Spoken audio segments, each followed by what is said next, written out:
Olá meninas, sejam muito bem-vindas. Eu sou a Rogéria Saldanha e hoje nós vamos para mais um estudo do livro A Experiência do Lar.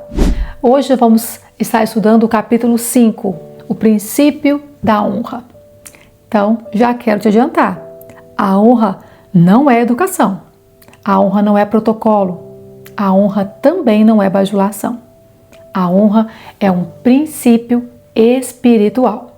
E eu quero conferir com você o que a Bíblia diz sobre isso. Vamos lá? A honra é uma forma de vida. A honra é o que transforma uma casa comum em um lar de presença. É o que muda o clima espiritual da sua casa. É o que prepara a mesa, não apenas para a refeição, mas com a dignidade. A ausência de honra gera frieza. A ausência de honra gera desordem. Mas quando a honra é restaurada, o lar se torna solo fértil para que milagres aconteçam ali. Hoje, o nosso primeiro tópico é a honra como estrutura espiritual.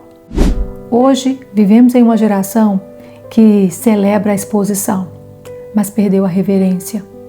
Tem opinião para tudo, mas honra poucos. Na Bíblia, a honra não é sentimentalismo, é estrutura espiritual. Na Bíblia, honra é atmosfera, honra é linguagem do reino, honra é maturidade espiritual visível.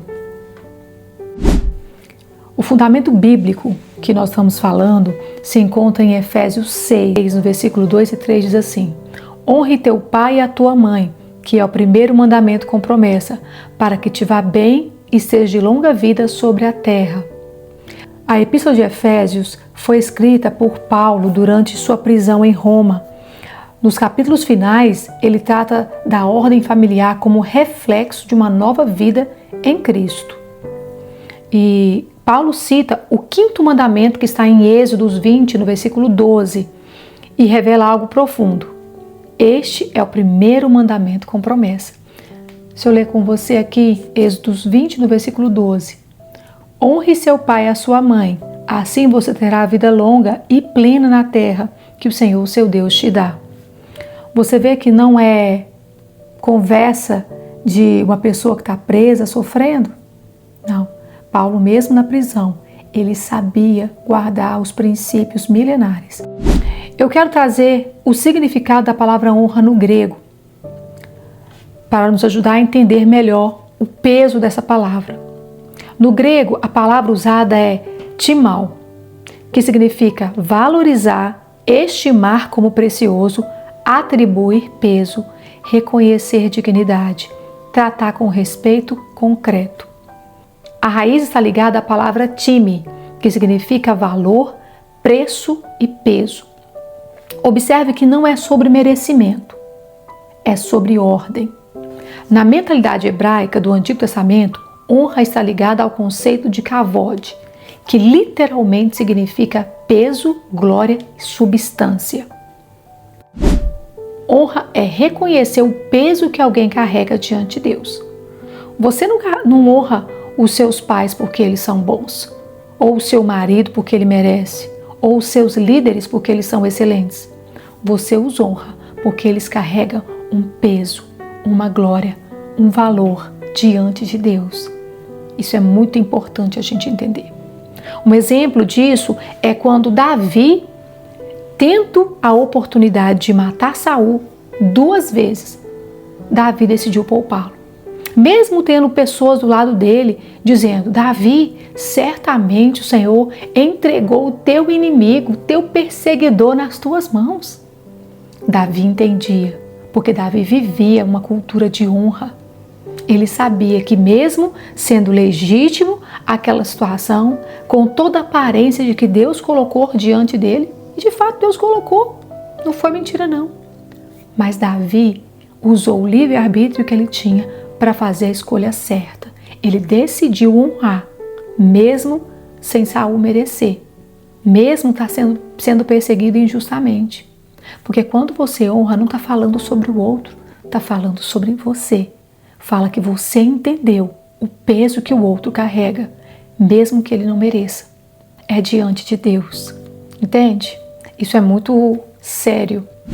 Eu gostaria de compartilhar com vocês sobre duas culturas que eu acho fantásticas e elas são bem opostas. A cultura japonesa, que não tem uma base cristã, e a cultura judaica, que é a base até mesmo do nosso cristianismo. Mas essas duas culturas têm em comum uma coisa: eles têm o valor da honra de uma forma extrema. Eles valorizam a honra de uma forma extraordinária. Eu gostaria de começar falando sobre a cultura japonesa. Na cultura japonesa, a honra é um código de vida. No Japão, a honra é estruturante, ela estrutura a sociedade. Alguns princípios culturais muito interessantes na cultura japonesa. Eles reverenciam os mais velhos, respeito hierárquico, eles têm uma postura corporal que demonstra submissão respeituosa com a reverência, que se chama ojigi, que é aquela quando eles curvam, para mostrar o sinal de respeito ao outro. E o código samurai, que, gente, é muito interessante. No código samurai, onde a honra era tão importante que era mais valiosa que a própria vida. Era muito profundo. Para você ver, uma cultura que não tem uma base cristã, mas cumpre um princípio milenar, que é a honra. Um exemplo, em muitas famílias japonesas, os filhos cuidam dos idosos como obrigação moral. É inquestionável, não como favor, mas como responsabilidade honrosa. A vergonha pública pode desonrar a família por gerações. Então, assim, aquilo que o filho faz reflete lá no pai, lá no avô, e pode refletir nos filhos dele depois dele. Olhe para você ver que interessante. Embora não seja um sistema bíblico, ele revela algo poderoso. Quando uma cultura entende o peso e a posição, a sociedade permanece estruturada por milênios. Agora eu gostaria de falar sobre a cultura judaica, que essa nós nos identificamos melhor, porque a raiz do cristianismo vem de lá. Jesus era judeu. Na cultura judaica, honra é um mandamento, não é uma cultura. Na tradição judaica, honrar pai e mãe não é opcional. Honrar a esposa não é bonitinho, é mandamento. Amar, cuidar dos filhos, da casa, tudo isso faz parte da cultura de honra. É fantástico. O mandamento está no livro de Êxodo 20:12, que nós lemos. Na cultura rabínica, filhos não contradizem os pais publicamente. Meu Deus. Não se sentam no lugar da autoridade do pai. Sustentam financeiramente os pais se necessário. Cuidam deles na velhice. Gente, coisa triste é você ver o pai envelhecer, uma mãe envelhecer e os filhos abandonarem. Eu tive a oportunidade de trabalhar na Europa em uma casa de residência de idosos e era triste ver aquelas pessoas ali, os filhos criados, às vezes passavam meses sem sequer dar um telefonema para ver como aquela pessoa estava. É muito triste porque aquelas pessoas deram uma vida por eles, fizeram tanto. E mesmo aquelas que não fizeram, é a questão de honra que foi esquecida. Essa questão de cuidar dos mais velhos, de amar os nossos anciãos. Isso é muito sério. A sociedade precisa voltar a esses detalhes. Quem praticava, fantástico. Quem não pratica, cuidado. Deus observa isso tudo. Durante o Shabat, é muito interessante que alguns pais têm a tradição de impor a mão sobre os filhos e liberar a bênção sobre a vida deles. E isso funciona como duas vertentes. Os pais abençoam os filhos impondo suas mãos e os filhos devolvem para os pais a honra, porque eles entenderam aquele princípio. É fantástico. E a honra, gente, ela gera continuidade geracional. É muito comum você ver uma família que pratica a cultura da honra passar isso para a geração seguinte. Mas como isso funciona dentro da nossa casa? Com nossos pais não sabemos como que funciona, com nossos filhos, mas e com o nosso marido ou com as esposas, como que isso funciona? O Senhor trata o casamento como uma só carne, não é mais duas pessoas, é uma só. E isso tem a ver com a cultura que você vai criar dentro da sua casa. porque os seus filhos vão repetir aquilo que eles veem. Então é muito importante nós entendermos que a questão de honra em casa, não é uma questão de educação, ela está vinculada à prosperidade desse lar. Foi Jesus que disse que casa que se divide não subsiste.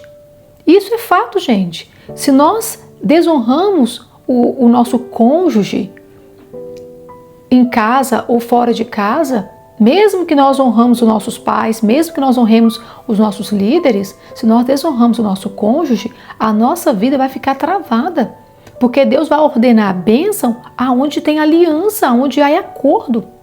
É a Bíblia que diz como poderão dois andar juntos se não é acordo. É importante. Então, por isso que eu quero discorrer um pouco mais nesse princípio da honra, para que a gente entenda que não é sobre nós, mas é sobre o que Deus falou. Qual é a honra que o seu cônjuge tem sobre ele? Qual é o valor que ele carrega? Qual é a glória que está sobre ele? Você precisa dar honra a quem tem honra. O seu marido talvez tenha se comportado de uma maneira a desejar. Isso não anula quem ele é diante de Deus. Ele continua sendo seu marido. Talvez a sua esposa não tenha sido uma esposa dedicada, tenha falhado nas áreas que você gostaria que ela acertasse. Mas isso não anula quem ela é diante de Deus. E ela precisa ser respeitada. Isso é muito importante. A gente, às vezes, não leva em consideração o peso dessa palavra. E quando eu estava estudando esse capítulo quem escreveu foi a Trina Titus Lozano. E quando eu estava lendo a história dela, ela conta sobre o que aconteceu com ela e com o marido. E eu entendi perfeitamente porque quando eu tinha 2 anos de casada, o meu marido teve uma fase que ele não era crente, né? Quando eu conheci. E foi quando ele me traiu. Infelizmente, o dia mal tinha alcançado a minha casa. Tudo em mim queria rejeitá-lo, queria afastar-se dele. Mas quando eu fui buscar o Senhor falou comigo assim: Rogéria, continua. Eu tenho um propósito até nisso. Mas para mim parecia algo tão terrível. Como que o Senhor poderia ter um propósito em algo tão terrível? Deus trabalhou em mim e no meu esposo através daquela calamidade. Porque, gente, o adultério é uma calamidade. Você peca contra o próprio corpo, peca contra Deus, é uma desonra terrível. Aí você pensa como Davi: como não matar, como não destruir aquilo que está te perseguindo, está te causando tanta dor e vergonha pública? Mas, olhando para a palavra de Deus, o Espírito Santo trouxe no meu coração: perdoa. Se você estiver disposta a perdoar, eu sou aquele que restaura. E Deus veio e restaurou. E eu posso te falar, o Senhor, quando Ele restaura tudo. Conheço outros casamentos que passaram pela mesma dor e Deus abençoou a permanência daquela esposa ou daquele marido que decidiu perdoar. E eles começaram a viver uma nova história, uma história que eles nunca imaginaram que poderia ter. Hoje, depois de 15 anos de casada, eu vivo um casamento totalmente restaurado. Algo que eu nunca imaginei que eu viveria. Mas decidir poupar quando você pode matar é divino. É só o Senhor que te capacita para isso. E você entende esse princípio. Mesmo a pessoa estando errada, mesmo ela não merecendo, quando você decide cumprir um princípio, a bênção do Senhor te cobre, te protege e te fortalece. Então, minha amiga, não desista porque está difícil. Permaneça. Acredite, o Senhor tem poder para restaurar, para elevar e mudar a sua história de uma maneira que você nunca imaginou. A honra não depende do caráter do outro, de um caráter perfeito. Depende do temor do Senhor. Quando nós entendemos isso, é muito mais fácil continuar praticando o princípio da honra dentro de casa. E uma coisa que eu quero trazer para vocês é a questão dos ciclos de repetições. É muito comum você ver ciclos se repetindo. A avó era infeliz, a mãe era infeliz, a filha é infeliz e provavelmente os filhos serão infelizes. Mas quando você decide honrar, a honra ela quebra esse ciclo.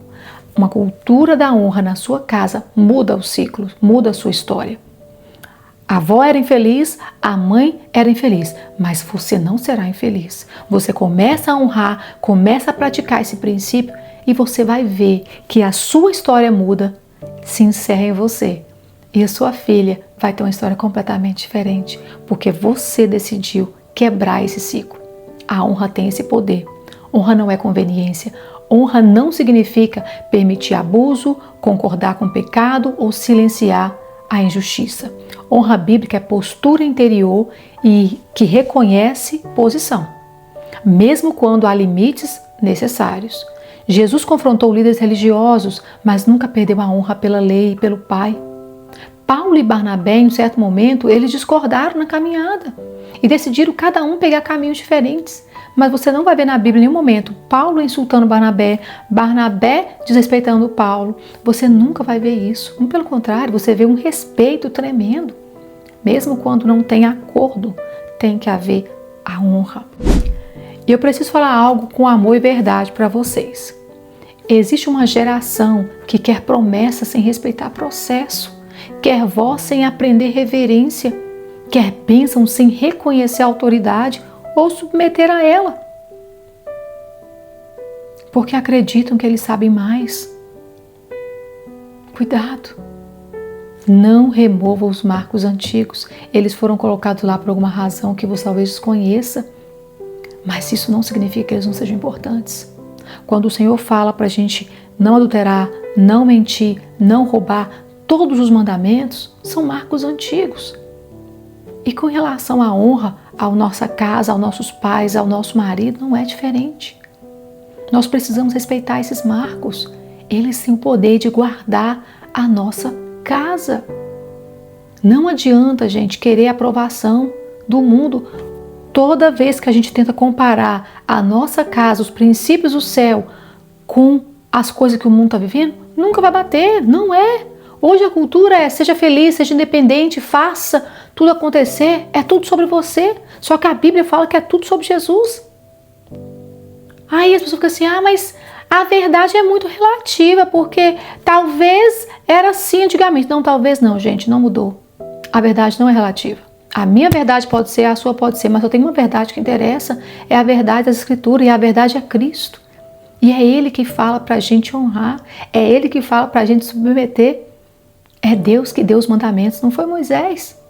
Foi Deus e não mudou. Vivemos debaixo da graça, mas não é de graça. Jesus não alterou os mandamentos, Ele veio cumpri-los e Ele cumpriu com excelência. Ele nos deu poder, nos deu autoridade, mas não para mudar ou revogar o que foi feito antes, mas para vivê-lo de maneira intensa e verdadeira. E é isso que eu gostaria de compartilhar com você. O céu opera por honra. Honra seus pais, não é romantizar falhas. Respeitar o seu marido não é ser conivente. É decidir que vocês não vão permitir que a desonra defina a história de vocês. É muito comum versículos se repetindo, como eu já falei. Mas você tem nas suas mãos o poder de transformar esses ciclos em uma nova história. Talvez seu pai falhou, talvez sua mãe não te amou como deveria, e hoje você está jogando toda essa dor, essa frustração no seu companheiro, na sua companheira. E é exatamente por isso que vocês não conseguem entender a linguagem do outro, porque cada um está na defensiva. É como se fosse duas cordas, cada um puxando de um lado. Não vai chegar a lugar nenhum, gente. Quando nós paramos e temos a decência de descer daquela roda que está girando, parar e pensar qual o melhor caminho a seguir, como duas pessoas adultas que decidiram andar debaixo da autoridade de Deus, as coisas ficam mais fáceis. Então, o princípio da honra aplicado no lar tem a ver com respeitar o peso, a glória e o valor que essa pessoa carrega diante de Deus. Não é se eu estou com vontade, não é se a pessoa merece. É honra, é mandamento, é princípio. Ok? Então, eu gostaria de deixar aqui para vocês, a honra é maturidade.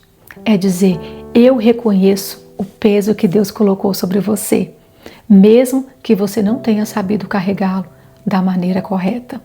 Mesmo que você tenha feito algo que eu reprovo, eu decido cumprir princípios, eu decido honrar. Eu quero que você guarde isso no seu coração.